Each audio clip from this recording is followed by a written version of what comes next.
ஞானாற்றுப்படையினுடைய 19வது முற்றோதல் நிகழ்வில் சப்த நிசப்தம் என்ற ஒரு அற்புதமான வகுப்பறையில் நாம் சேர்ந்திருக்கோம். இன்றைக்கு ஞான தேர்வு என்று சொல்லக்கூடிய ஒரு அழகான பகுதியில் 3வது விருத்தத்தில் நாம் சந்திக்கிறோம் இல்லையாம்மா? இந்த 3வது விருத்தம் என்ன சொல்லுது அப்படின்னா, தற்சுதந்திரத்தை எப்படி சமர்ப்பணம் பண்ணுறது, தற்சுதந்திரம் என்று ஒன்று இருக்கிறது என்பதை போன விருத்தத்தில் உங்களுக்கு அறிமுகப்படுத்துகிறோம். அதை எப்படி சமர்ப்பணம் பண்ணுறது. அப்போ அடுத்த கேள்வி, அந்த சுதந்திரத்தையாவது அவன் ஏற்றுப்பானா? கேள்வி வருமா? சரி பார்ப்போமா.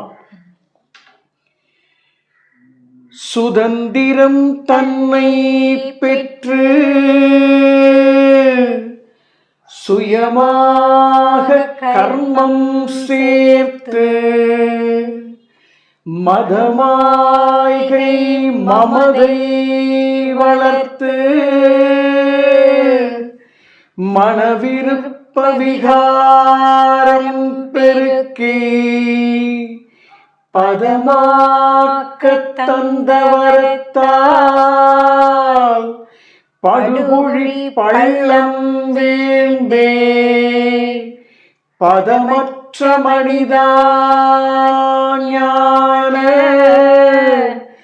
பரம்புணர இதுதான் தேர்வே.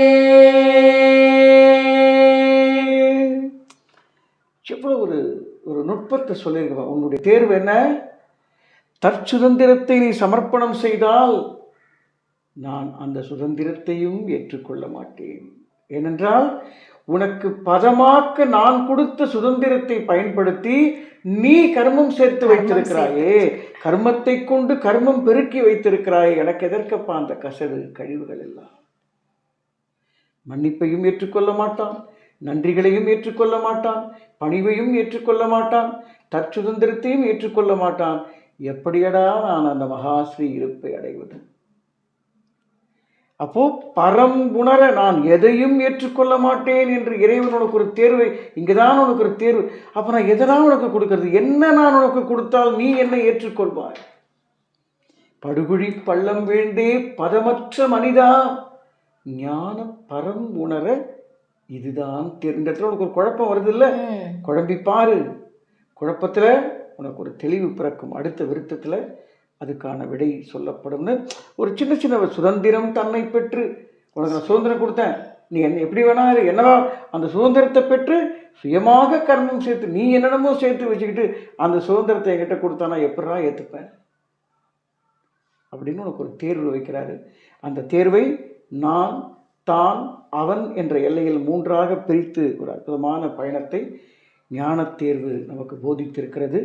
இந்த சப்த நிசப்தம் உங்களுக்கு எந்த அளவு உங்களுடைய புரிதல் தன்மையில் இருக்கிறது என்பதை நம்முடைய வாசகர்களுக்கு சொல்லுங்களம்மா. அருமைங்க ஐயா. அதாவது சுதந்திரம் ஏன் கொடுக்குறான், தற்சுதந்திரம் ஏன் கொடுக்குறான்னா, நீ எல்லாத்தையும் பக்குவப்படுத்தி இது சரியில்லை, சரியானதை நோக்கி அந்த மகாஸ்ரீ இருப்பை நீ உணர்ந்து சரியானதை நோக்கி வரணுங்கிறதுக்காக தான் இந்த சுதந்திரத்தையே கொடுக்குறான். ஆனால் நீ என்ன பண்ணுற, இருப்புங்கிற ஒன்று இருக்கிறதையே மறந்துட்டு மதமாய்கை இந்த மதங்கள்கிட்டையும் மற்றவங்ககிட்டே போய் மாட்டிக்கிட்டு அதை ஒன்று சரின்னு சொல்லி எதை உனக்கு பதமாக்க கொடுத்தாங்களோ அதை நம்ம அந்த படுகுழி பள்ளத்தில் விழறதுக்காக அந்த சுதந்திரத்தை பயன்படுத்துகிறோம். அந்த மதங்களுக்கு ஒரு அழகான பேர் சொல்றாங்க பாருங்க, மன விருப்ப விருப்பத்துல போய் வழிபாடுகளையும் சடங்குகளையும் சிக்கிக் கொள்ளக்கூடிய மன விருப்ப விகாரம் பெருக்கக்கூடியது. உங்களுடைய சுதந்திரம் எதுக்கு பயன்படுது? உன் மதம் பெரிதா, என் மதம் பெரிதா, நீ மதத்துக்குள்ள சிக்கிட்டு இருக்க. அற்புதம் அற்புதம். மகாஸ்ரீ இருப்ப உணர விடாம எதெல்லாம் செய்யுதோ அதெல்லாம் போய் நம்ம மாட்டிக்கிட்டு இறைவன் சொன்னான், இறைவன் கொடுக்குறான் அப்படின்னு நம்ம அந்த மாய்கையிலேயே இருக்கிறோம். அப்போ அதுல இல்லாம நீ விலகி வந்தாதான், பதமா நீ வந்தாதான் அந்த பரம் உணர்றதுக்கான தேர்வே இதுதான் அப்படிங்கிற மாதிரி இந்த விருத்தம் சொல்லுது. ரொம்ப அற்புதங்க ஐயா. ரொம்ப நன்றி. இதை பார்க்கக்கூடிய நம்முடைய ஓம் தீக்ஷா யூடியூப் சேனல் வியூவர்ஸ் இதை சரியாக புரிந்து கொள்ள வேண்டும். இத்தனை முறை எதற்காக பதிவிடுகிறோம் என்றால் 18வது முறை கடந்துதான் 19வது முறை தான் எங்களுக்கே அது புரிகிறது, வேறு கோணத்தில் புரிகிறது. ஸோ தொடர்ந்து வாசியுங்கள். இதை எல்லா நாளும் ஒரு நாளும் ஒரு விருத்தத்தை வாசித்து படிப்படியாக அந்த இருப்பை நோக்கி பயணிப்போம் என்று சொல்லி இன்றைய ஞானாற்றுப்படை வகுப்பறையில் என்னுடைய பணிவான வணக்கங்களை சமர்ப்பித்து நாளை சந்திப்போம் அம்மா. நன்றிகள். வணக்கங்க ஐயா, வணக்கம்.